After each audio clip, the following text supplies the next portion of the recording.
এই সানবান্ধা ঘাট আগের মতনই আছে, সেই আগের মতন আছে, কিন্তু আমার ভালোবাসার মানুষটা রোজ এখানে পাও ঝুলাইতো, আর আমি রোজ ওকে দেখার জন্য গোসল করতে আসতাম। আমি ওকে মনে মনে ভালোবেসে ফেলছিলাম, কিন্তু প্রকাশ করতে পারি নাই। একদিন হঠাৎ করে ও আমাকে ডাকলো, সুপিয়া এদিকে আসো তো। তখন আমি আস্তে আস্তে তার কাছে চলে যাই।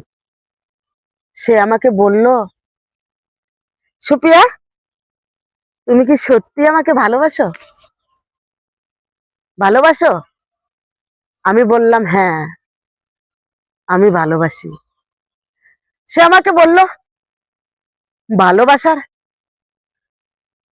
মানে কি বলো তো?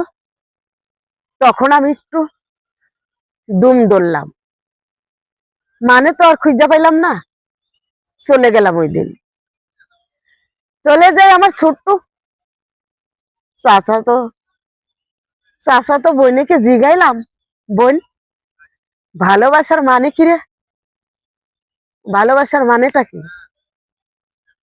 তখন চাচা তো বোন বলল,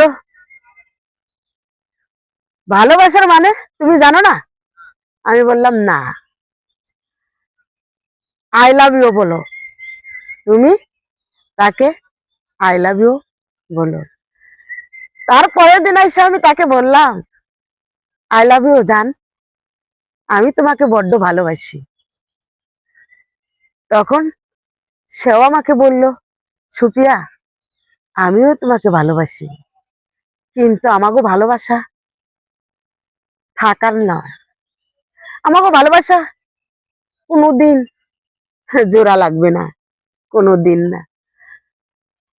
পৃথিবী সুন্দর থাকবে, গাছ লতা সব থাকবে, কিন্তু আমাদের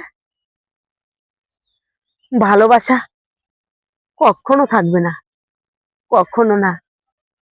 আমি বললাম, কেন? দিঘি ভরা জল আছে, দিঘি ভরা জল আছে, আর তোমার আর আমার ভালোবাসা কেন থাকবে না, কেন থাকবে না?